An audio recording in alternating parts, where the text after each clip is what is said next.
script. Okay. All right. Hello, everyone. Welcome back to Unfiltered with Roxy, the podcast where we keep it real about life, growth, and becoming the best versions of ourselves. Today, we're diving into a topic that's close to my heart: the incredible power of nature to heal our minds, bodies, and spirits. Have you ever felt that instant sense of calm wash over you when you go outside and you're just experiencing trees and fresh air and the sun?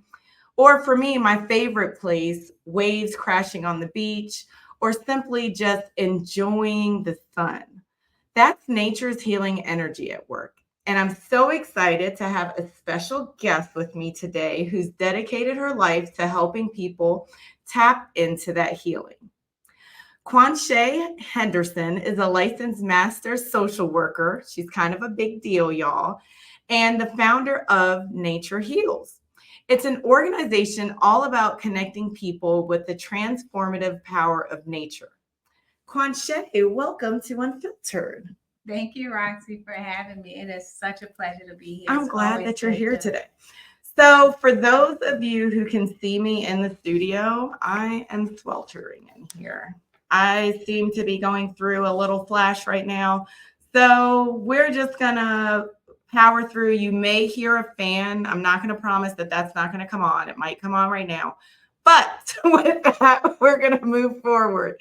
Quanshay, can you tell us a little bit about yourself? Yes. And what you're working on? Sure. So again, I'm a licensed social worker. My background actually is in the field of public health, where I focused on health disparities and health promotion work. And then about 3 years ago or so, I switched over to social work to connect with the audience in a different way. And so right now I have clients that I take outdoors, and I'm interested in the intersection between health, mental health, and the outdoors. And so I'm working to seamlessly integrate all of those elements for everyone's highest healing. And it's amazing work, and I'm really excited to be here and talk more about that. Yes, and so we actually met when you were doing outreach for your business. You have a couple of projects coming up in the fall, and you had kind of caught my eye with the image that was on your display on your table, and instantly it just made me want to go over to you, and you just intuitively knew I wanted to talk that day. I think I even cried when we were talking, but we instantly connected, and I think that just speaks to how authentic you are, and how your willingness to make people want to feel healed. Mm-hmm. Yeah. So Nature Heals is that's basically the goal, to heal people. And again, it's through nature. We are nature. And so for me, going back to the natural world to facilitate that healing is really important. And some of what we did that day was something called brain spotting. It's pretty intense. It's like a cousin of EMDR, if you're familiar with that. It's a gentler version. Wait. Time out. Can you tell our audience, our listeners, what EMDR is? Because they may not know. What's the acronym? We're gonna insert it in for you, just because we don't know where everyone's coming in from. So I'll make sure that I have that in the show notes, if nothing else. I'm gonna write that down. So I know you just did a training. Yeah. Tell us a little bit about that. Yeah, so it was, I went backpacking with a group of therapists, and we were out in the wilderness of West Virginia, and we were there for 6 days and 5 nights. And what we were doing, it was pretty intense, and it was beautiful all at the same time. We were working through grief in the backcountry, and specifically being trained to work others through their grief in backcountry. And so what was really interesting about that is that while we were gaining the skills that we needed, practical skills like hanging a bear bag and how to filter water, how do you cross a stream safely without falling with all of this weight on your back. And the slippery rocks. It's those practical skills, but also just being being able to work through your own grief in the process really solidified like how much I like this work, and just like how healing, firsthand experience, how healing that all can be and was. And so having something to work through as I'm thinking about clients and the different kinds of people that I'd be working with was really powerful.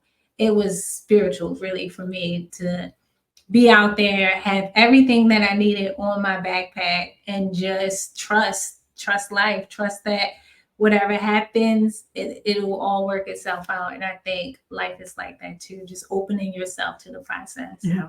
So you said you only had one backpack and you had to trust the process. You also had to trust yourself, that you had all the physical things you need, but also like mentally that you're dedicating 6 days to just focus on this. Yeah. So speaking of the mental part, that's a big deal. It is. At one point, I think I'm relatively active, so the active part didn't bother me too much. It was the heights, and I didn't even they didn't tell us what kind of terrain we'd be working through too much detail. So there was a point where it was a very steep incline, and in my mind, it would have been fatal if anyone fell. So that was probably the most challenging. Pretty real, right? Yeah. But like I had no warning, and just like grief, right? It comes in waves. It will knock you off of your feet, and you have to figure out like how do you move through this process. And so I'm walking through this part of the path called the Devil's Backbone, and I'm watching because it's really sharp, like rocks and stones. Wait. West Virginia, why do you have a path the Devil's Backbone? Look it up. It is, it was probably like the hardest, the more challenging part of the hike. But also for me, the added layer was the heights. And so like looking down and going through these really tiny, narrow spaces and trying to balance was really challenging. But I knew I had to keep going. If I stopped, there's like 6 people behind me. So then I'd hold the group up. And then they put you in the front? No, I was in like the middle. I started like finding things like, ooh, mushrooms. And, so I sort of ended up trailing behind. But yeah, if I stopped, I would have held them back. And then there was people up front. If I stopped, I'd lose sight of which turn they made. So I had no choice but to keep going. And it was just a really powerful reminder of like life is about, you have all these obstacles at times, mental a lot, some physical, and you just have to keep going. So that was beautiful to get on the other side of that and go like, whoa, I did that. I can do this. This is 6 days, and you were outside the whole time. Yeah, the whole time. So you didn't get like a bathroom break? Because I saw a movie where the people, they got to like go to a campsite and it's like, they trailed, but then they come back and they'd be able to take a shower and stuff. The bathroom break, I actually started the first bathroom break probably 30 minutes into the hike. I had to go, so everyone stopped. Was it nerve? It was a little bit like, oh man, like but the thing you do is called camel up. So when you know you're about to backpack or hike for a long stretch of time, you want to just fill yourself with as many fluids as possible and go to the bathroom as much before you head off the trail. Now my bladder is a little more sensitive. So they probably were looking at you like, you have to go to the bathroom now. No, it was great though, because about 20, 30 minutes in, I'm like, I need to go to the bathroom. And I was in the front of the line at this point. And then everybody stopped, and the bathroom break was the woods. So it just like, it was real. Like as soon as we left the campsite, that's when everything began. It was do you want to? No turning back. So I found a nice cozy spot and I went, and everyone turned around and like stared off into the distance, but it was great. I can just imagine. And like after so many times of doing that, you realize that it becomes so natural. Okay. It's so natural. And then I think 4 others ended up going at other spots when I went. Yeah. So it's just it was very rugged. Everything you just do out there. Yeah. So question, did you grow up outside, like in somewhere where you were hiking all the time? And that's a great suburban area. I grew up in South Baltimore. And very urban area. It's close to this area called Federal Hill. but the neighborhood is Sharpland Hall. And yeah, our playground was the parking lot for the most part. And so that means you didn't have any prior help for, no. I would dig in the dirt a lot. So intuitively, I was always drawn to it. I climbed trees a lot. And the first time I was at a beach, I was 9, which is pretty late. So is that late? I guess it is. To me. Yeah. Like, most people go and they go as babies. Yeah. Their parents take them. You didn't say it. I remember my kids. Yeah. So yeah, and I didn't have exposure to that. I was born and raised in cities. Always. Oh wow. So I wonder how old I was when I went to the beach. I gotta look that up. Mm-hmm. But I always remember being at the beach. So. Really? But my mom is from Panama City, Panama, so it's beach all over for them, and beach and jungle. But they love the water, so I think just for her that was probably a way to reset. Yeah, and she transferred that to you. Yeah, because I remember ever not having a memory of where the beach is, like just that thing for me. Yeah, that's crazy. That just how our childhood molds us too. Yeah, and then how you can find those elements now, like in adulthood. Yeah, and connect to those. Mm-hmm. And so you're hiking, you're doing your certificate. I know you had talked a little bit about as soon as you guys left, was there anyone, and I know that's kind of confidential for you guys, but was there anyone that maybe looked like they weren't gonna stay in it or they weren't as invested or like wanted to bail out, but you guys had to encourage to finish? That's just me being nosy.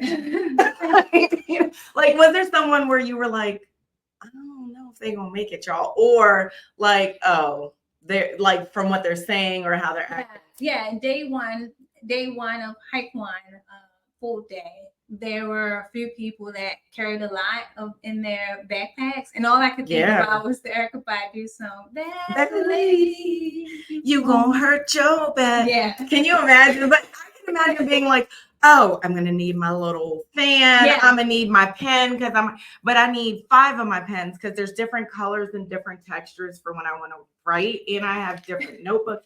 So I'm gonna put all that stuff in the bag because I might need it, and I might be creative, and I might be hungry. Did anyone take a lot of snacks? Yes. There were people that had a lot of snacks, but then there were people that also had a lot of stuff. Okay. I actually had the least amount of things because I'm very I like to pack like in general, but also I feel so full and with life and things, and I just think like all of the things that I needed would be out there for the most part, like the stars, the sky. And that's one thing I love about you, because I remember, and I don't know how much we want to go into it now, but just one of the photos that you showed was that you were looking and you knew what herbs were on the side of the path, and that's one of the images. Mm-hmm. And you're like, oh no, this is so-and-so, and this is this. And even when we had walked, and we'll talk about that in a little bit, you were like, oh yeah, if we looked a little bit, we could see different herbs and stuff. Yeah. You're very resilient. I like one of those weeds, like a dandelion, which actually has so much potent. And it's good in salads, but you like them in salads. But don't eat them if you see them out on the street, because people spray. Yeah, unless like in my backyard, it's a tiny yard, but I have dandelions come up, and I will grab them and put them in my salads. But I get them when they're young. The leaves are young. It's a little less bitter. But yeah, it is so potent though. Dandelions don't last in my yard. Oh, you pull them? We actively kill them. Oh, so you definitely kill them. No, we cannot do that. I would encourage you to look up the healing properties of dandelions. No, I know, because it's like your heart health, decrease for stress. You can use it for tea, but it makes your yard look terrible. Yeah, until you realize that gold in the flower, And that's actually one of the techniques I use with clients in terms of like reconnecting with nature, is getting to know what is around you. Yeah. Because I think that can be a barrier at times. Nature, especially for people who are not as didn't grow up with it like me, or used to more urban environments, like when sort of like how we talk to people, right? Like you get to know the person, you ask them questions, you learn about their life, whatever. Same thing with nature, like what kind of flower is this? What kind of properties is it? Does it have? What does it like? Full sun, partial sun? Yeah. What season is it going to come out? What is the aroma? You really get to know it. And so I encourage people to sit with a tree, get up close to the tree, notice like what the bark is looking like, and now take a step back, take several steps back, and see what you notice now. And like, so it is about spending time with things. And yeah, I do think we sort of I think it's true that we sort of kill those things that we don't understand. And no shade to you, I'm just saying. Oh no, I'm very shady. Very like it's interesting. That's why I encourage and it's another one that grows in the crack of sidewalks and stuff. And is it purslane? And it tastes really good. Like you can pull it and just rinse it and eat it. I think it might be purslane. Is it it's like so milky? Good. No, it's like a crunchy kind of I'm gonna have to look it up. I can't remember the name, but at one point I was growing a lot of it, and it's anti-cancerous properties in it. And my mom, who had died 5 years ago, I was looking at different healing modalities and different herbs and things like that. And I was like, wow, there's so many things that are just out there and we don't know. So, and I learned about dandelion, but it does make your yard look bad. So yes, I wasn't able to eat it wild in my yard, but I was able to like go to mom's and stuff and get it. But I don't know how we got on that. So, I was just thinking about nature. Yeah. And you were saying getting to know nature. I have a confession to tell you. Tell me. Actually, before we had went on our walk, I hate birds. They're very annoying and they're scary looking with their beady eyes. Are you serious? I had no idea. Yes, but you had intrigued me because you're like, oh no, there's different ones and they do this. And I'm really surprised that there's not more. And I was like, you actually. And then I was like listening to this. I was like, oh wait, but she's right. It kind of does sound nice. Like, so you made me like, I downloaded an app that you told me about, the Merlin app, and it's like 10 different birds in my backyard. I think it's called the Merlin. Yes, it's Merlin. Yeah. So just so you know that I'm not making this up, my life list. So look at how many birds are in my neighborhood. It's like 10 or 12. Wow. And so even when I went on a walk at my job, I was like, oh, that's a different kind of bird. And it ended up being a red-winged blackbird. Oh, I've seen those. Yep. And they make this like nice sound. So I was like, I'm to tell you the truth. Thank you for telling me that. No, but this is a great example about how when you know what is around, you sort of look forward to it and you open yourself up to it, right? That's like a different sound than I've heard before. And my son had got me a puzzle from England and it's like different birds. So I'll take a picture. I don't know if you want to see it, but I'm going to share it because I think you would appreciate it. But it's different birds and it's showing the birds kind of look the same. So it's like how it's the red-winged blackbird, but then it could look like a blackbird, but their sounds and everything are different. That's really cool. So the poster the puzzle has it there because I love doing puzzles. And so I was like, wow, I think that's what made me like, when we think about different messages or lessons that life has to teach us, I think you came at that time where it was like, the Lord really was like speaking to me about paying attention to that. So like when I sit outside, I don't have the earbuds in. Yeah. Or when I go for a walk now, I used to always make sure I have a song.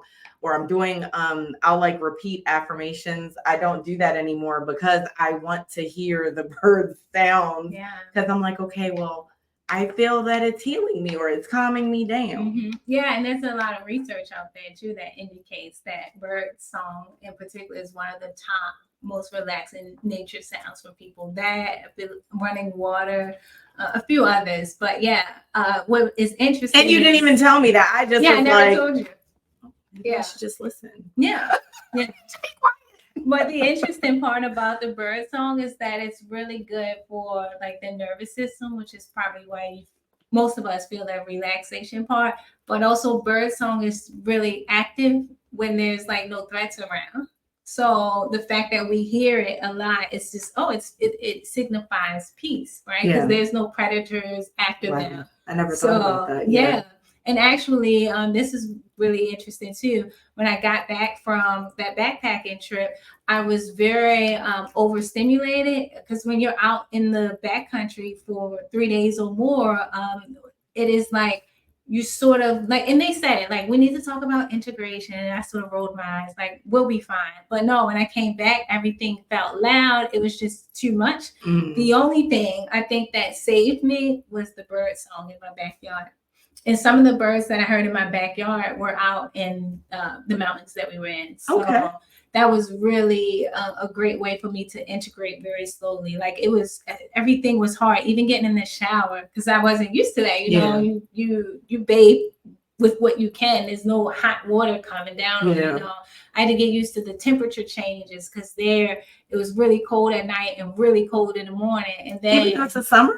Yeah, because of the high elevation. It was I think one night, I think someone said it registered at like 40 degrees. And were you prepared? I was not, but that is life, right? You have to adapt. Did you have a good sleep? Even after like the second night, I started to adjust. Yeah. And my sleeping bag was a good one. It was rated for around 30, and I had a sleeping bag liner, but I wasn't prepared for the quick shift in cold temperatures. So but that's life, right? Like just adjusting, adapting to all of these different changes. And that's part of why this work, I think, is so unique with bringing in that element of nature, because it mirrors our lives. Nature acts as a mirror. So I was thinking about what you said about the birds are singing when they feel at peace. Yeah. But what about, and I know you've probably thought about this, what about us being at peace enough to like hear them? Because I think before I used to be like, oh my God, why are they chirping so early in the morning? It was aggravating to me. But like now, I have a dog that wakes up at 5 a.m., 5:30. And that like puts me on alarm. But I feel like the birds kind of like, it triggers me to kind of be up. I listen for the birds and stuff. So now her bark isn't even like as aggressive to me, where it's like, oh my God, I know this dog is down there. She's ready to go out.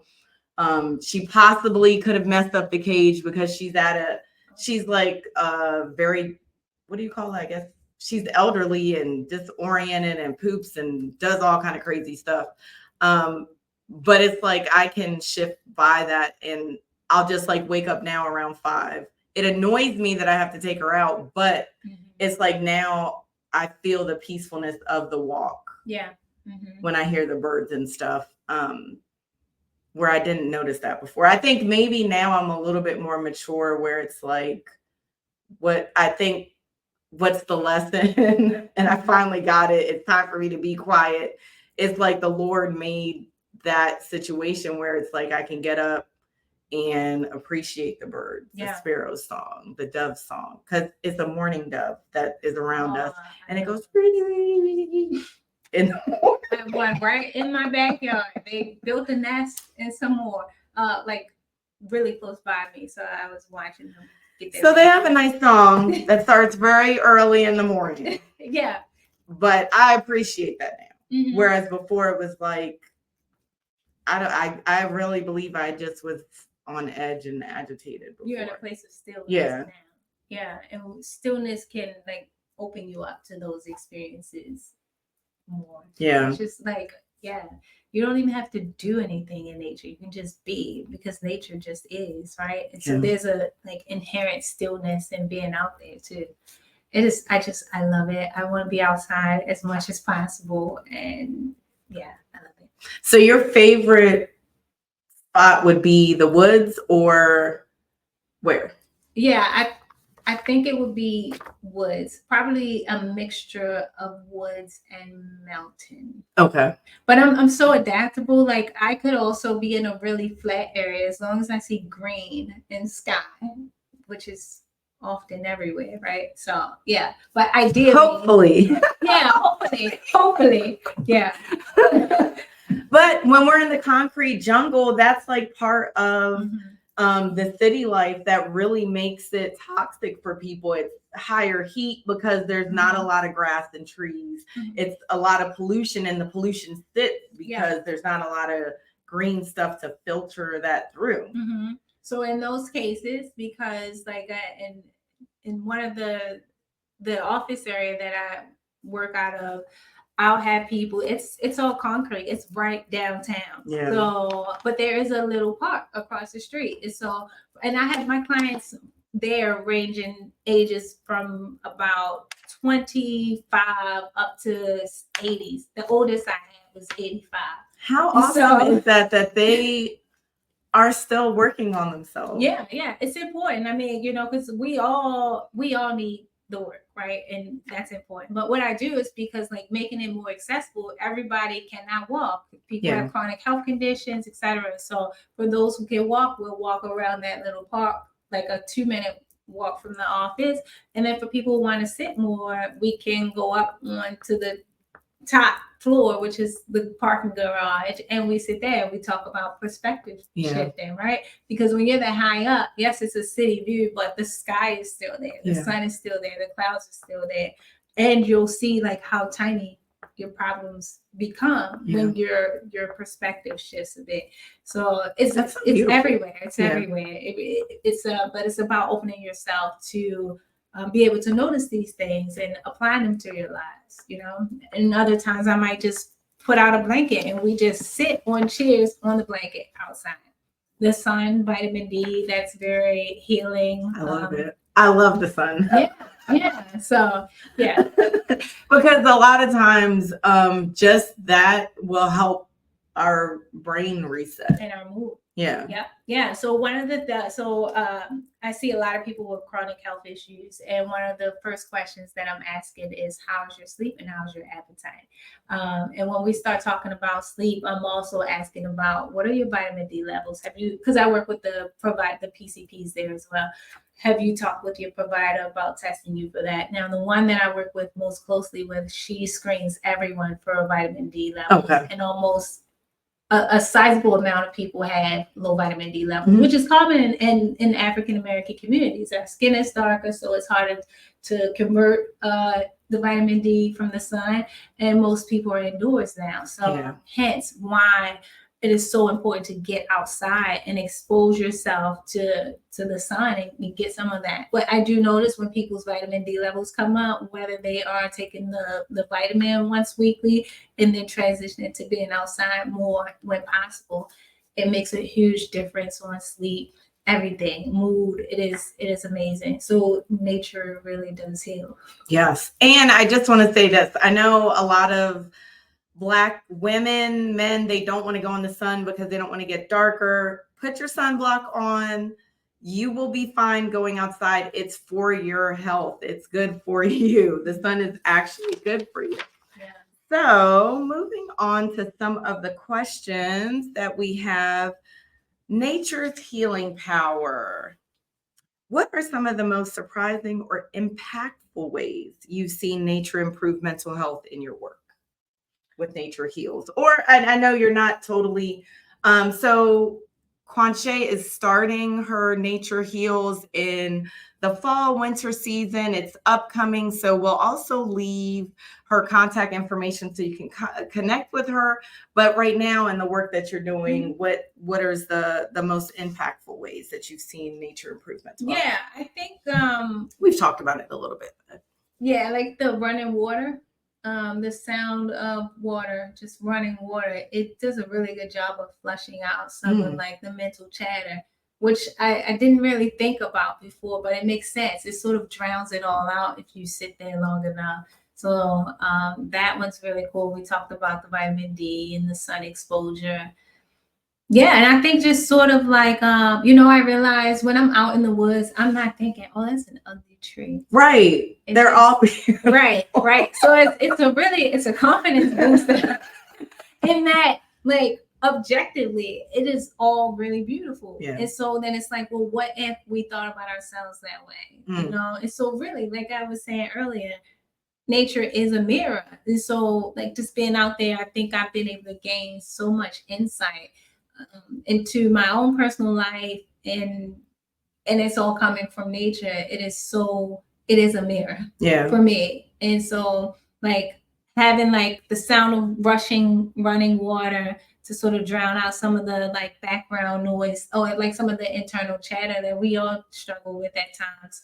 And even the leaves changing color in the fall, those leaves are dying. Right. And it's so beautiful at the same time. And so it's just, it calls the question a lot. Like, can death be beautiful? Absolutely, it can. Yeah. It can. I think it does. It has to really, that's like the maturity stage of us processing through life. That's when you see death as really the beauty that it is, that, this person is going to be at peace. They're not having all the issues and the worries and the trials of being here on earth. It really is. And what they've done in their life to touch other people, legacy. It is beautiful. But it's like, we have to get to that state of maturity where you can accept it like that. Right. And so because we've been disconnected from the outdoors, like, we lose touch of that. You'd really have to be out there long enough to be free, or less weighed down by your issues, to be able to go, oh my God, that is beautiful. Yeah. And those leaves are dying. Now, how does this parallel to a loss that I've had?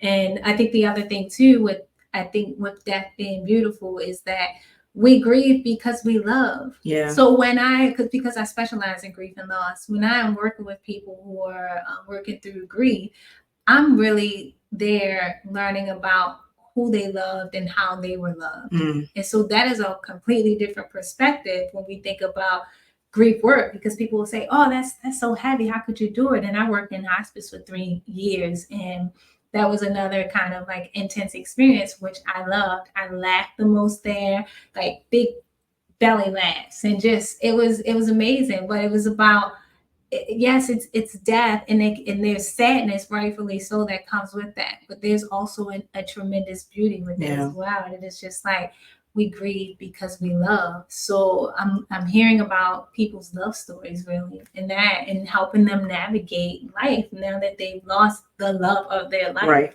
So it's really beautiful work. I am always energized by it, and yeah, I love it. Do you remember when we met and you were talking about like working in a hospice, and you were like, it was so great, and I was like, it was great. And I was asking you questions, because it's like, well, why does this young person think that working in a hospice is this great and stuff? And exactly what you had said. So like, you're just so authentic to that experience. Like, and I think that's why you were able to like bring people joy as they were transitioning. Because I think if you weren't invested in the clients that were there, you wouldn't have had that light to give them, and you wouldn't have been able to receive their light either. Yeah. Because like, that's the thing that I think sometimes we miss, when we don't show up in a certain healed way and receptive way, then like, we're not getting what that other person can give us too. Yeah, let me give you a quick story about that. In the context of hospice, I was working with a 93-year-old woman. She's from the Caribbean, and she would never talk, or rarely talk. She would only answer one word in responses. No. Like, get out of here. Like, she was transitioning, right? Yeah. But I never took that personally. People deal with their impending transitions differently, and I still, because to your point about like being open and being healed and working towards healing, really, it is like you see things in a different light. Like, I think my heart was so full of like love that didn't bother me. And so I think I may have had her, and when I say had her, I mean worked with her for about like maybe a little less than a month, so it was relatively quick. And so I remember preparing her for her bath, and I went to go grab something, and I don't know how this thought came to me, and it came to me like a thought, like, oh, it's raining outside. Okay. But and the thought was this would be a pretty gown to transition in, to dye in. And I don't know why that popped into my mind, but it did. And so I purposely grabbed the yellow gown with flowers on it, took it back into the room, cleaned up, and then I shut the door to the to put her stuff back at the drawer, and it sounded sort of like a sneeze, and she said, "Bless you." And I just I was thinking, oh, she thought I sneezed. So I didn't even respond back to her. I was like, oh, she thought I sneezed. So I put the stuff back. And she had trouble talking a lot, but she would say one word of things, right? And then I forget what else. I think maybe I was putting her rails up or something for safety. And she, with all of her might, said, God bless you. And I was like, oh, thank you. Like she blessed me. So that was why that was really powerful. Was like I said, she spoke very little, and when she did, it was in those one-worded tones. I go out the room, and then I come back. No, I'm in a room with another patient, and then the nurse comes in and tells me that she just passed. Wow. Yeah, and I didn't wake up that day thinking she would pass, but somehow my spirit knew that that would be a pretty gown to go in. And she did. She passed that day. But it was so beautiful because her son came in later that day and was like, which one of y'all worked with my mother? And I was like, me? Like, not sure where he was going with this. And he was like, oh, she loved you. And I'm thinking, what? She never said much, but it was the care and the attention that I gave her. I always would talk, even though she barely responded, and I gave her the utmost care and respect. And she blessed me before she transitioned. How special is that? I felt like that blessing was probably the equivalent of 1,000,000 blessings, because when you're that close to transitioning, it is a whole different kind of playing field, or a different kind of sacredness involved. And so I always remember that when I'm having a tough time, I think about her blessing me right before she transitioned. So yes, opening yourself up to healing and being ready for healing is one of the most important things you could do for yourself and for the people around you. Definitely. And I think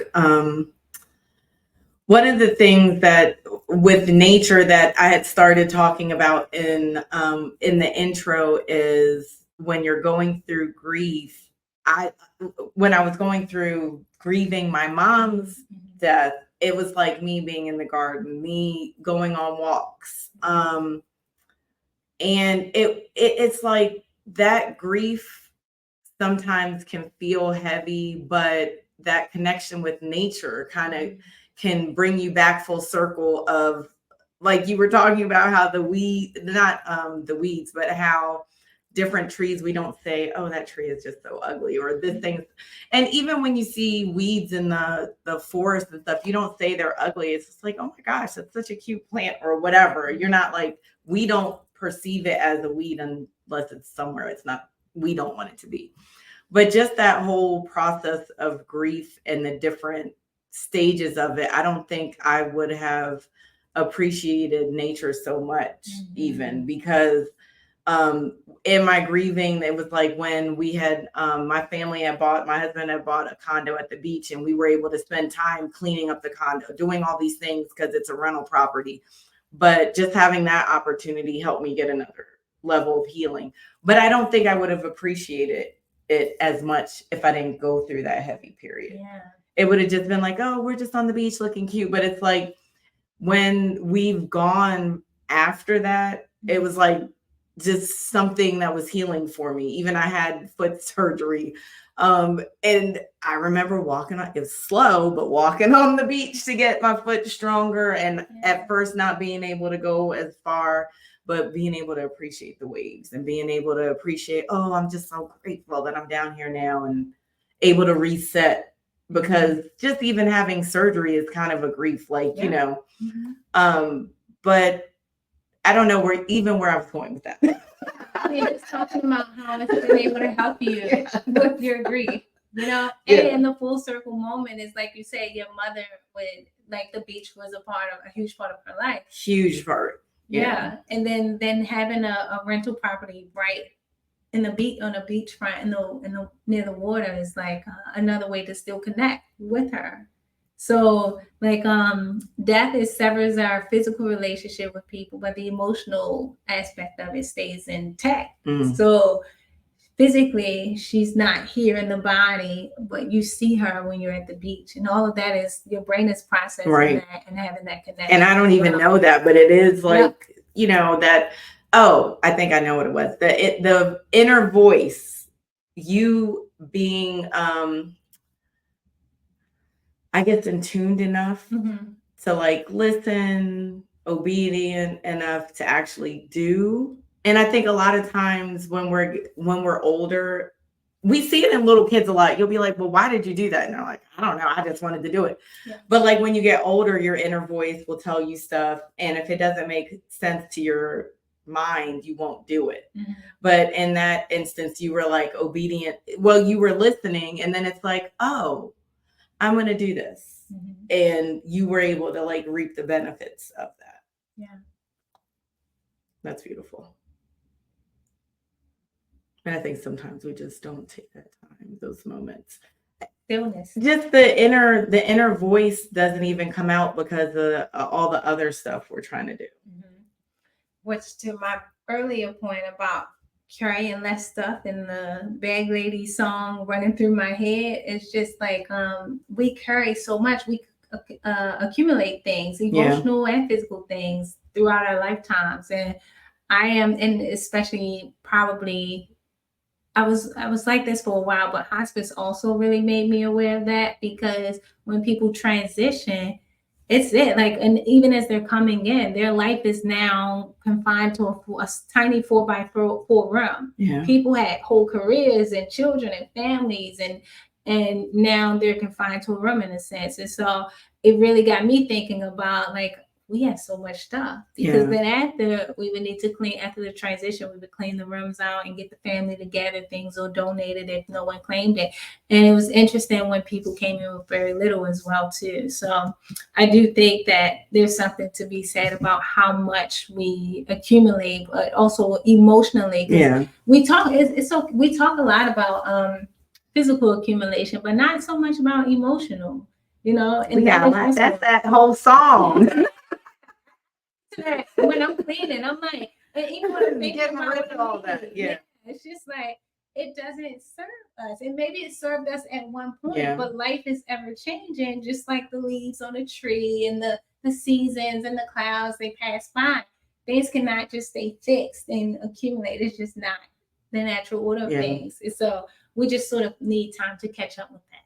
And I think like spending time outdoors, and whether it's a park or backcountry or at your local beach, it can really, and just be a little bit still and take it all in, can really be very healing and can help shift perspectives. So we're located now in Baltimore, Maryland. There are so many, we're blessed in Maryland, actually. There's so many parks, green spaces purposely. I remember I had visited my daughter in Johns Hopkins area, and it's a green patch of thing in the concrete jungle, but it's like you wouldn't even notice it because the trees are so beautiful. I mean, you wouldn't notice it was a concrete jungle because they purposely put the green space there. And it was so peaceful, and it was like you know, a man-made little water fountain, and it was a little kid just playing in there, and it was like that piece of outdoors is like a reset. So it was outside of a cancer center, a cancer building, but I just thought that was so smart, purposeful for them to use the space, not for another building, or it was like not a memorial, but they had like positive words on the step. Then they had the water fountain, they had trees, they had a little green patch. So it was like you can reset if you're a patient, if you're one of the doctors or nurses or one of the techs there, because I can imagine it could be heavy times. And then they also have like this beautiful Starbucks there. But it's just like they were purposeful, that it was like a happy space. Yeah. And you see how purposeful they were about incorporating nature's elements of nature. Yeah. Too, and so I encourage people to do that for themselves as well. Like if you go outside and the only green thing you see is some weeds growing on the sidewalk, you can cultivate the environment that you want. You can put up go and get some seeds for birds and invite them to come and hang it on your back porch or on your rail or whatever you had. Like we don't have to have lack, and there is so much abundance in nature. Like you will see, like I planted one seed a few summers back. I love watermelon. Like it makes people uncomfortable at times because if I'm eating watermelon, I'm going to eat it until there is it all the way down to the rind, and even then, I'm still not satisfied. You're gonna pickle, because no people pickle them and eat them. I didn't know. That's the thing. It is hands down for sure my favorite fruit. But wait, why does? Never mind. I think I know, because we're both from Black culture. Yeah. Is it because of that? Well, I think it's that, but also I aggressively eat watermelon. I'm just like, just look away what I do what I need to do. So I purchased some watermelon seeds because I love them so much, and I planted I think I put like 2 seeds, and this is in a little basket that I got from.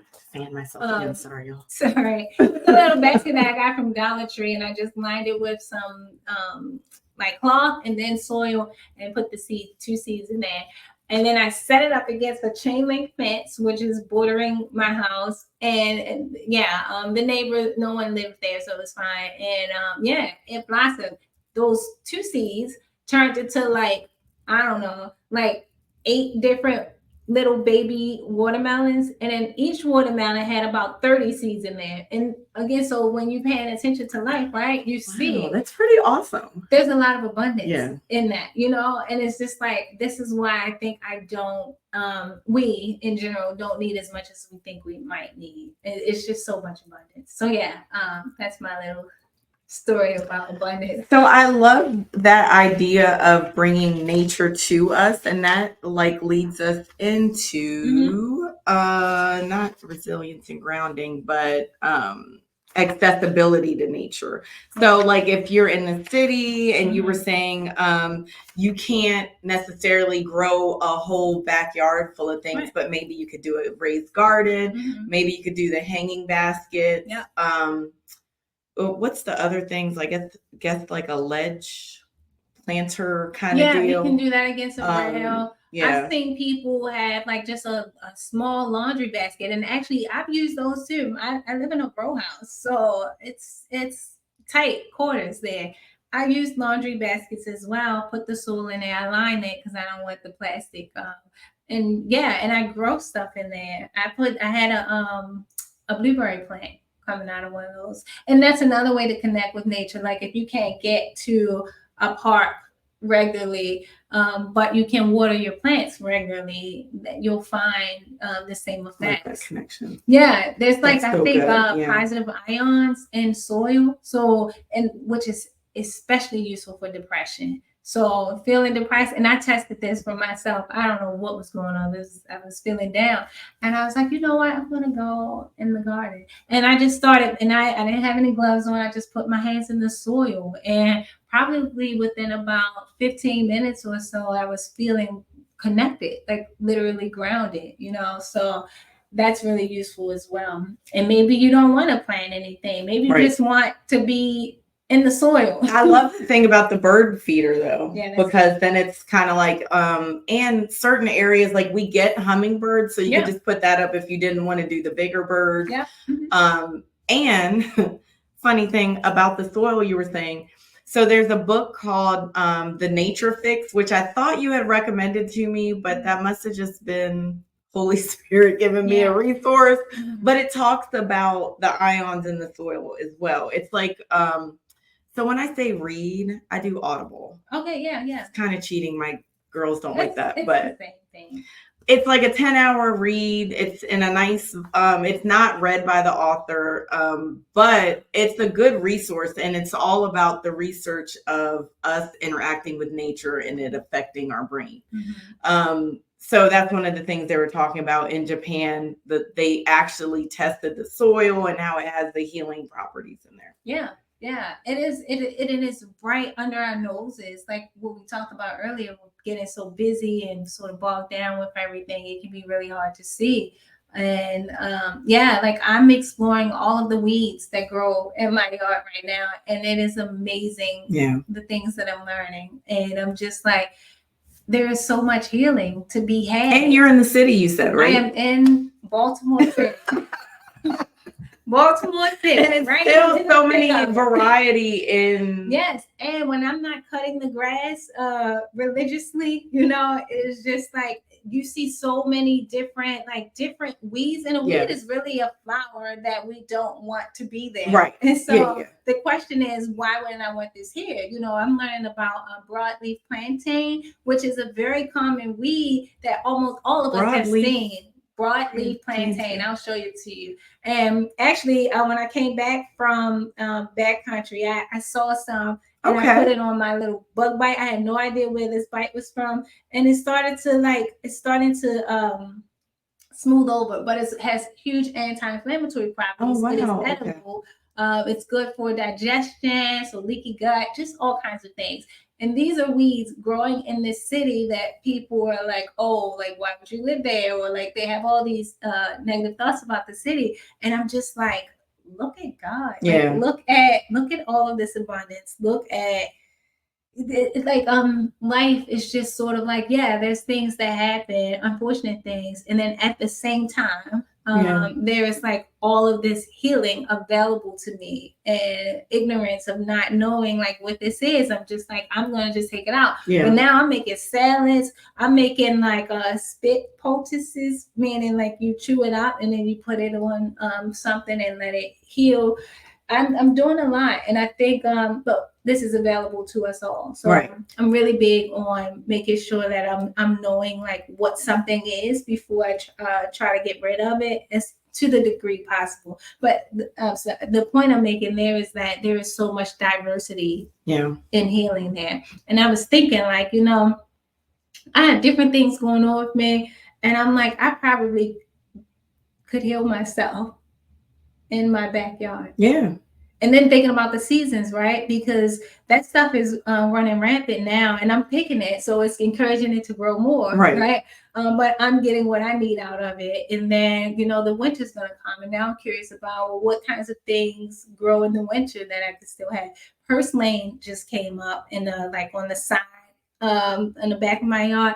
I pulled that up this morning, and I cannot wait to make a salad that has the highest amount of omega. So maybe we are talking about the same thing. Is that one have anti-cancerous antioxidants? I'm sorry, antioxidants for sure. It has the highest amount of antioxidants. I think we're talking about the same thing. Okay, yeah. I really enjoy it. And it's kind of lemony. Yes, that's first name. I love it. It's so much of it growing in California. When I went to visit, I forget which part I was in. I saw it all over the sidewalks, and I was telling my friend, like, oh my God, this is first name. And I'm like, people looking at me like I'm crazy. I'm like, do you know what this is, though? So yeah.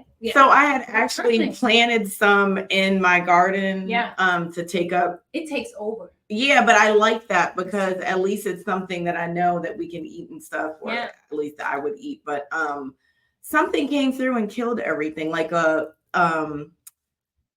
don't know if it was black spot, but it infected my roses, everything that was in there except some evergreen bush and 2 bushes. So ever since that, and it was also, I didn't water it. We had went through a time where it wasn't really raining, so it was like I didn't have time to like pay attention to the garden, and 2 of my rose bushes had black spot and died, and some other stuff. And I don't know why. Oh, we were talking about the herbs in the garden. The herbs in the garden, but yeah, so that's a way that we can bring the outside to us if we're in the city. Mhm. If you can't be on the ground, you can have kind of the raised pots. Yeah. So we are kind of talking about it now, but some of the barriers that prevent people to getting to nature. And I know you talked about if you're like maybe in a high rise going to a rooftop, Mhm. if you're able to just go like, Johns Hopkins is in the thick of what I guess that's Baltimore City though. Yeah, yeah. In the middle of the city, if you can go to the green spaces, you should just take advantage of them. Yeah. Take your shoes off. Yes. You want to talk a little bit about that because you're the professional. Well, just being grounded, like I was saying earlier, these it's positive. There's some there are these charges. It can like sort of balance you with just grounding yourself. So being barefoot out in the grass, preferably if you know it hasn't been sprayed, and having your feet there is just really grounding. And a few years back when I used to live in Atlanta briefly, I remember sort of like there was a roseberry bush right outside of where I lived with a group of people, and we would take from it and like just you cook with it all the time. But one time I went out there and I just was like, oh, it feels so nice. I'm going to take my shoes off. I did that, and the soil was just so like giving in a sense. And I remember thinking like, oh my God, the earth is supporting me. Yeah. I mean, it's supporting all of us, right? But in that moment, I was like very connected, and I could feel the weight of me in the soil adjusting to my weight, because it was like it wasn't hard soil, and it just felt so good. And I was like, I feel supported, and I was in tears because it just felt like, oh my God, like all of these forces are working for me to be supported, but yes, grounding so inspirational. Now I'm gonna go home now and try to take it. And you're like, look, I found soft dirt. I'm in the dirt right now. Feel the weight. Feel the soil to support you. Yeah. But I think that's so amazing because a lot of times we don't. I'm blessed to have like a good group of people that are educated in different healing modalities.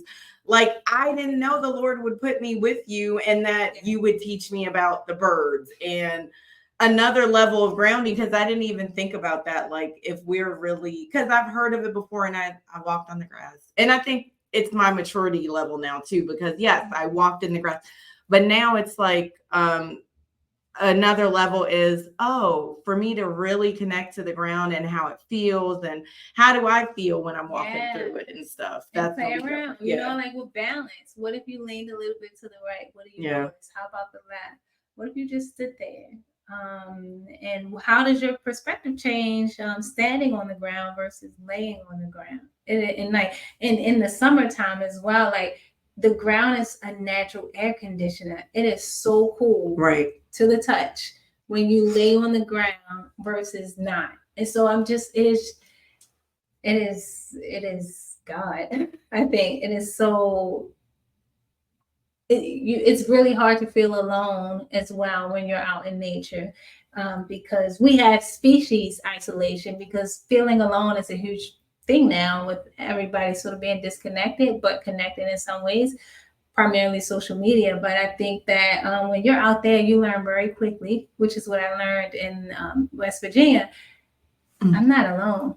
There's like little ants, and we had a day of solitude where it was just for 8 hours straight. It's just you and the elements, which I thrived in because I like to reflect and sit back and think. So are you an introvert? People would call me that. I think I have some elements of that. Yes. Yeah, I'm going to just say yes. I don't get a lot of energy from people, but it's just not because I'm really sensitive to energies. And so, and when I'm with people, I usually give them all of my attention, and I don't often get that from a lot of people. People are really distracted. So yes, having that time away just for myself was really important. But I also learned, like, I am not alone. There's ants crawling. You start befriending things that you didn't even think of because it's just you. Who are you talking to the ants? Hi, Mr. Ant. How? There was like crawfish in the lake, which is in the stream, which is a really good sign of relatively healthy Okay. water. I saw crawfish. I think I saw a little snake, but it wasn't anything serious. Deer were running in the background.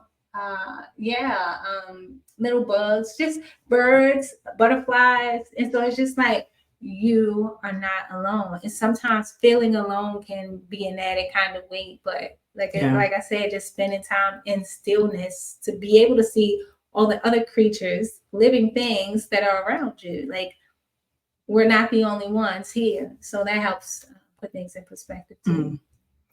So interesting story about you. When we had went on our walk, we had went couple of weeks ago, walked through Druid Hill Park. And you really opened my eyes to a lot of different things in nature. And I remember I was just walking and I think talking, and you were like, wait a minute. And you like heard and saw through the corner of your eye the deer in the background, and just you being that intuitive. But also that you had said you at first you were scared of the deer. Yeah, and I think that also is a function of just not being exposed to that. Like I said, I grew up. Their eyes are big though, I will say that. They are freaky. Big. It's like it's the sudden movements for me, but they're so beautiful. Yeah. But yeah, growing up with not being exposed to the outdoors, it's just like, oh, it's a big living thing. I don't know what it's gonna do. Everything was sort of like a threat. Yeah. But yeah, seeing that, and like as I get older, and I will say, if I'm by myself and it's really close, I will still get that fear. And actually, yesterday I was walking around in Lincoln Park, and I found this beautiful trail. Oh my God. But I was by myself, which I typically try not to do, but I had my location on, so it was fine. And I heard some rustling, and it was a deer, but it didn't see me. I could just tell the sound of the rustling. I knew it was a big animal thing. And so I just said, I'm here. And then the sound stopped. And then I walked through the path and got to where I wanted to go.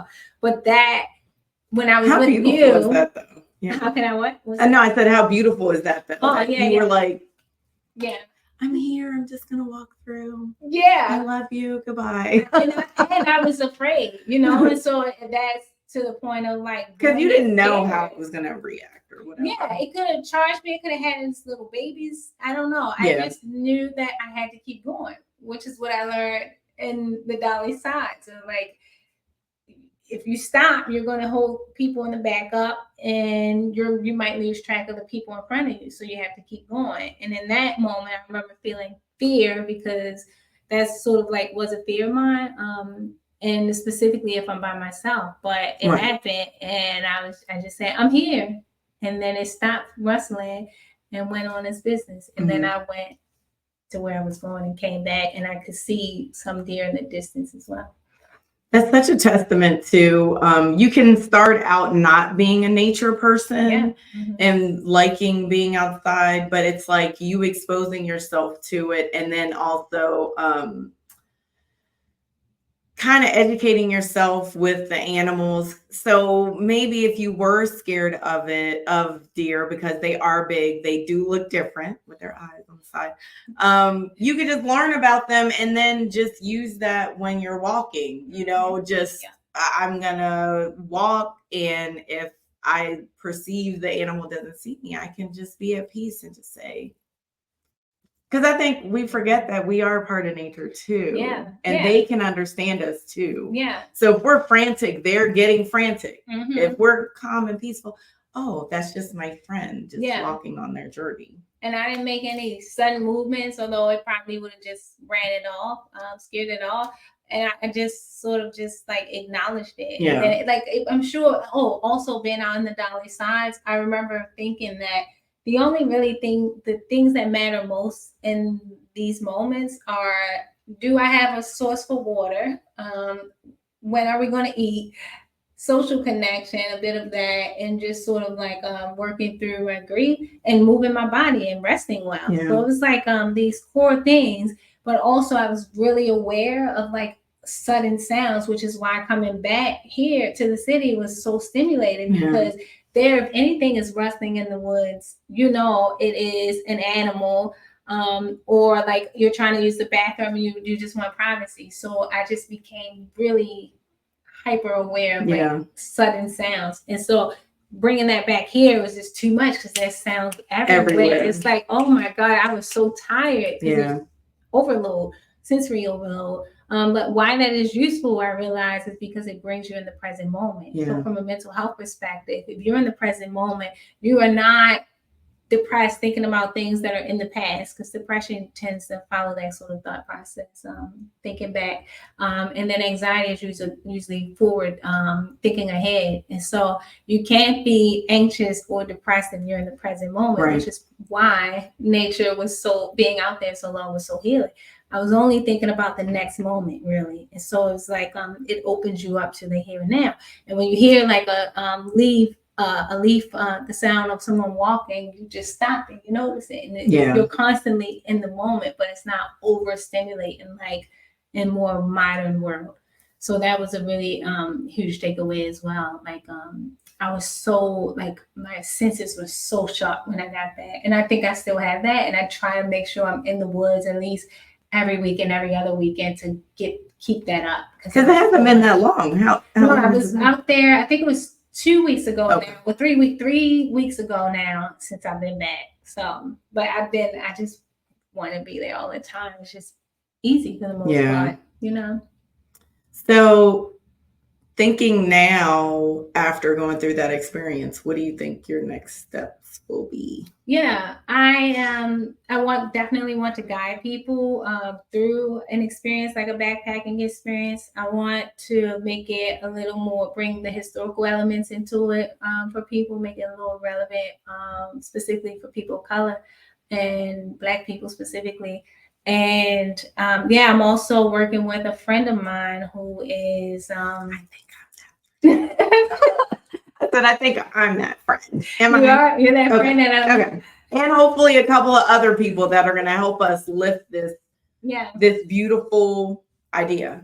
So we're going to make it real. It is real. I mean, it's happening. It is real, right? I have a few private clients now, though I'm working full time elsewhere. I do, you start off with a seed, right? Just like in the garden, and then it blossoms, you water it. And this is part of that, spreading the word and just doing a good job, doing what you do well, and it will naturally grow. So, but I am also working with another friend of mine, and she's out in a different country, and we're planning a trip so that I can I'm going with her. I'm going with her, and she doesn't know yet. No, we both are like so very excited. More to come on that. But the goal, there's one cool thing I can say about that is that where she lives right now, there's parts of the year where the sun stays up till like midnight. So we do something like a midnight hike, though, right? So we'd hike up this mountain, because where she is, it's beautiful mountains, and you can watch the sun set and rise all within like a 30-minute span. I love that for us. So that's more to come. I'm speaking it into existence. I love that for us. It will be here. It's gonna do what it's gonna do, and I'm excited for that. It's just like when you do what your heart is calling you to do. Since I was young, my uncle used to call me Earth Lady. Like, that was my nickname, because I was always in the dirt, like looking, like interested in the world beyond myself. And now it's coming back full circle that this is part of who I am. And I can offer this interest of mine, this crafting of sorts, to other people to facilitate their healing process on this journey. So I'm looking at multiple ways we can do that. And of course the nature walks, the group ones, and the working with like other like corporate groups, etc. Like this is for everyone. And that's exciting, because I think one of the things that corporate America has access to is the funding and, the resources to allow them to experience things like that. But like with the work that you're doing, you're going to be able to do that not only to corporate America, but also like our city folk, our urban folk. And that is a special population to me. I mean, just being from this city, born and raised, and hearing all all of the negativity about it and experiencing some of it, but also experiencing how beautiful it is in all of its forms. It's this city holds a special place in my heart. I've lived in a few other cities, mostly for school.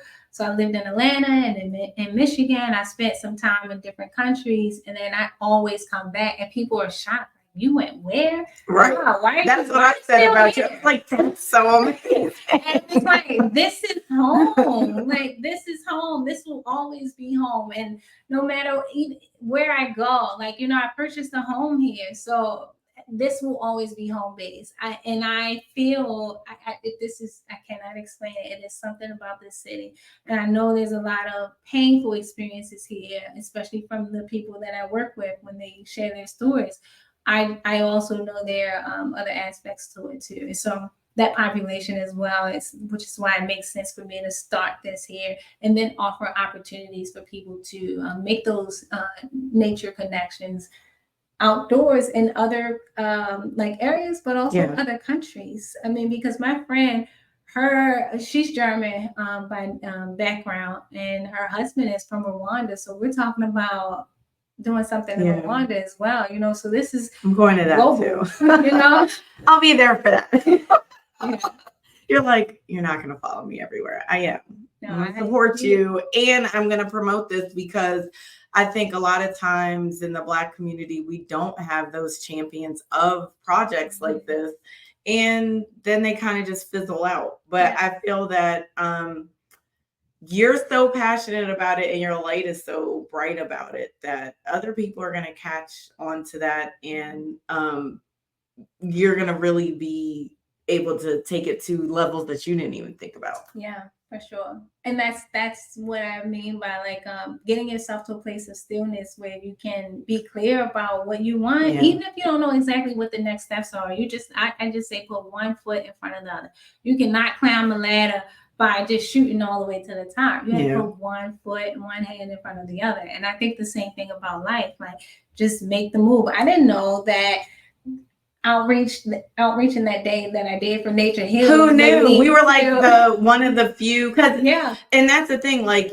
everyone can have the opportunity. I think we were 3 of maybe 12 people that were supposed to be there that day. And everyone can get the same opportunities, but then it's like the people who are showing up are the ones who are going to get the benefits of it. So even we were talking, I forget the lady's name that was with us, but she was saying when you're ready to do something in Pigtown that she would make an opportunity for us. So it's like, really, we just have to show up. And if you didn't want to talk to me that day, that would have been something else. Like if you were like, oh my God, no, why is she asking so many questions? But it was like you were willing to explain it to me. So then it was like, and just from the little bit you had told me, because we were even talking about where my eyes go when I'm talking and stuff. So it's just like, when we're in those situations, what are we willing to glean out of it? Because I could have been like, oh my God, that was so hokey. Why? Like, but just listening, and I said, okay. Like, so we also got to be ready for when the opportunities are there and what we're going to learn from them. Absolutely. Yeah. And it unfolds, like it just does. So it like to anybody out there that just might be feeling like, I don't know what my next steps are. Just take a step. Like I always say this, I have so many wild experiences in terms of like, how did you even get here? And it's just like, all I know is when a door appears, I open it. It's very hard for me to just like not open a door, like figuratively, in that there's all these opportunities. Just see where it goes. And I think that is sort of like following your own, your internal sort of confidence and getting to a place that is more congruent with you, and we don't know it all, but that's okay. You just have to put one foot in front of the other. And I think we get stuck in, or at least I know I do at my big age, oh, well, what if it fails? And it's kind of like, at least if you're doing the things that you really love to do, you're not going to be misled. Yeah. But it's like if you're doing things that other people want you to do, most likely it's going to lead you somewhere because you didn't even want to go there. You were just doing it to help someone else. So it's like I've been reading a lot of self-help books, and when I say reading, listening, so don't come for me. But listening to these books because it's just so much wisdom out there, and I feel like we just throw things to the side. And one of the books that I re-listened to was Oprah's book on What I Know for Sure. It is a little hokey, but one of the things that she reiterates over and over again is that you have to do the things that you know are in your heart to do, that you know you were purposed on this world, in this world to do. She's very clear about that. And I think somewhere for me, I know as a woman, I just kind of was going along with other people's stuff, my mom's stuff, whatever my husband wanted to do. And it's not that someone was pressuring me, but it's just like I felt like that was what I was supposed to do. But in the book, she's so clear about that. Like, yeah, and it doesn't matter if you end up doing the wrong things. It's just do the thing that you know you want to do. You're not going to go wrong. Even if it's a failure. She's like, even if it's a failure, you'll still be on the right path. Yeah. And I was like, okay. I think I get what she's saying because it's like, and sometimes I have to tell my daughters that even if you fail at something, if it was something you wanted to do, or if it didn't turn out the way you expected, it's fine because you were all in into making that decision. You thought it was getting you to that point, and then you're just like, all right, it didn't work. I learn what you're supposed to learn from it, and then keep it moving. So just tying it into what you were saying about just take a step because you may not know the whole path. Yeah. And a cool example of that would be a labyrinth. I love labyrinths. Oh, yeah. And my first experience with one was in Atlanta. A friend was like, something about a church in a labyrinth. I was like, oh, what? So she explained it like, this is just things I just wasn't exposed to. And I remember like she was trying to explain it, but I didn't get it. And so I just walked through it. And all she said was walk through it and walk through it slow. I did that and I came out of there a changed person. And I still had the journal that I wrote about that experience. But essentially what I took away from that is, oh my God, I'm always moving towards the center. You know, so all the mistakes I thought I made, because when you're walking a labyrinth, you feel like it's sort of like it winds a bit and it feels like at some point you're walking back out of where you're trying to go, but then you end up at the center if you keep going. And it just hit me. I'm always walking towards the center. That took so much pressure off of my 21-year-old self then, you know, and just being like, I'm exactly where I need to be, because I had thought I made a mistake moving to Atlanta for some spiritual reasons. And I was like, no, this is exactly where I'm supposed to be for whatever reason. I still didn't know why at that time, but I was exactly where I need to be. And walking a labyrinth is another sort of like mental clarity sort of exercise. And yeah, it was beautiful to know. You just, even if you make a quote mistake, it's not really a mistake because you're always walking toward the center. Just put one foot in front of the other. That's so beautiful. Are there any labyrinths? Because we went to a mini labyrinth in Druid Hill, but is there like a big one where? They have there's a website where you can locate labyrinths. I can't remember the website, but if you Google like find a labyrinth near me, I'm sure it'll come up. But there's another one in Lincoln Park that I like to go to that is larger. I think it's larger than the one we saw. So it's like a high bush and you walk through. No, it's not like that. It's still like the one we saw, just the diameter is larger, but that'll be interesting. Wait, so the one in Atlanta, was it like you couldn't see out? You're just walking? No, it was like a church. They rolled out like a paper labyrinth, like a huge print just in the middle of the church cathedral. Yeah, so that's all I knew, and then I started looking more. And you have to like do the path. Yeah, you walk the path. You go in. You're supposed to go in with some kind of intention or question, but again, I was. And you already had in your mind you wanted the answer to that. Okay. No, I didn't. I knew nothing. I was like, "What is a labyrinth?" And she said it's some sort of like spiritual practice, meditation thing. And I know you're into that quote. And I was just like, "You're like, I don't even know what that is." Yeah, and I'm like.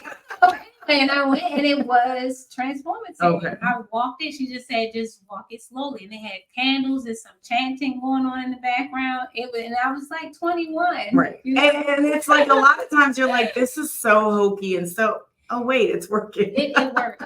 I got what I needed. Like, okay. She was shocked. Like, if she was like the one who walked. yeah, and I'm like, oh my God. Wait, it actually worked. And it's this and it's that. And she's like, what? Okay. Right. But I got what I needed, you know. So yeah, it was great. Okay. But yeah, it was just a paper one that they laid out, a huge one, and you walked it. I remember walking it barefoot. And yeah, I got what I needed just from that. But now I am interested in finding ones that are like made from like a natural landscape. And the cool thing with labyrinths is like they're not like mazes, which are meant to have you get lost and discombobulated with the dead ends. So it's not that. This brings clarity and peace, and that's a good. I'm gonna think more about. Well, I'm gonna look some up because would you go with me? We don't have to do it at the same time. No, like maybe. Okay. Yeah, I mean, if you wanted to do it separately, we could. But no, I mean, I wouldn't want to mess up your. Yeah, that's what I'm saying. Like maybe you go in 15, and then I go. Yeah, but go together. Yeah, go together. Process separately. Because I don't know if I don't have anyone that I would think would do that with me. Yeah. And I think you would be a good, not accountability, like you better do it right. But I think at the end of it, we could be like, we would actually be able to talk about it and probably process and learn more. Yeah, let's do it. I love that because I've never done one. I'd be interested in an outdoor one. Like, so I'll take that homework on. Yeah, okay. Because I think when we did it in Druid Hill, I think I get very distracted. I don't know if you could tell that, but I'm very extroverted, paying attention to everything, having to do all the things. So I think I wouldn't be able to do it there if other people were there because I'd just be like, oh, talking. I need to be like intentional and focused with it. If you look closely at the logo for Nature Heals, it's a labyrinth. I saw that. And there's a little seed in the middle. And that's an ode to like we all have what we need inside. We just need the conditions like water, soil, sun. And that could mean like relationships, whatever, you know. So it is a labyrinth. Yeah. And we are like that. We need at different times, different things. I think in my process now, okay, you want me to look over to the left. So Quanshay had said that when we were talking, I was looking over to the right a lot for my processing my thoughts. And I was like, she said, just look to the other side and see what happens then. But I think in my process now, I'm more likely to need to reflect more. And I think a labyrinth would help with that. Yeah. Because if I'm, focused on the path, then it's kind of like, and I'm going in there intentional. I don't know. You could do that. I could also brain spot with you in a labyrinth. And so like, it is okay to look where your eyes will naturally go. I think you made a comment that I don't remember. I know. I think it was, you were more activated. You were more activated on one side.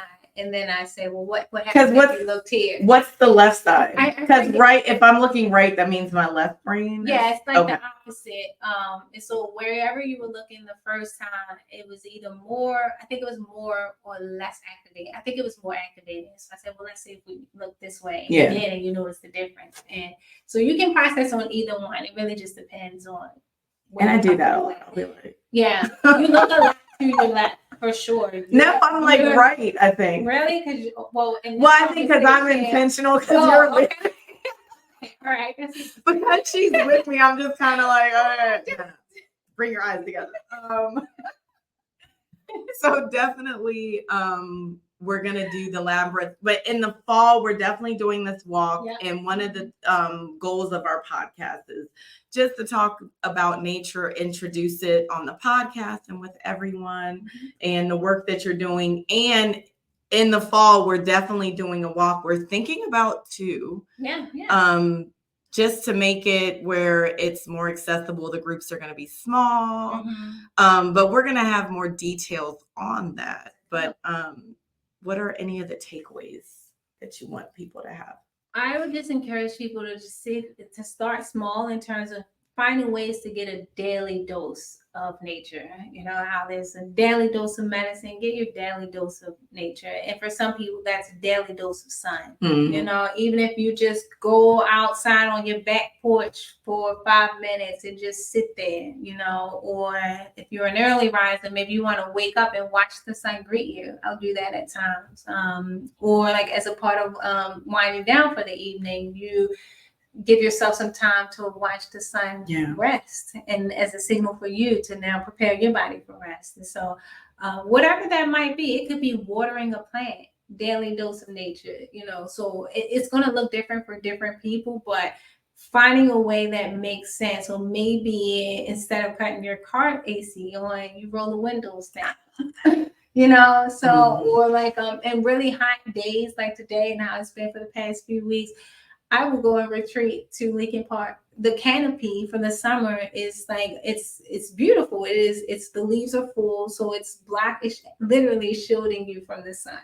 And so it is so much cooler when you're there versus if I'm like hanging around in my neighborhood. So retreat to the trees, run for the hills. Like, no. There's a book that we did at Black Mental Health Alliance called My Mom Hugs Trees. Oh, really? And it talks about this little kid observing his mom like outside, hugging the trees, getting connected with nature. Yeah. It's a great idea. Well, actually, I have an exercise too that I'll encourage clients when we talk about getting to know nature is I'll have them sit with a tree. So have lunch with a tree. Or just like, I really liked having lunch with it, but you can hug a tree too. When you start to know things intimately, and sometimes I'll bring a magnifying glass when I'm with people on our sessions outdoors, and I'll have them like so be kid, like very open and curious, like, oh, you see that? Okay, now here, take this. Right. Pay attention to what it looks like from this distance. Now take this magnifying glass, and what do you notice now?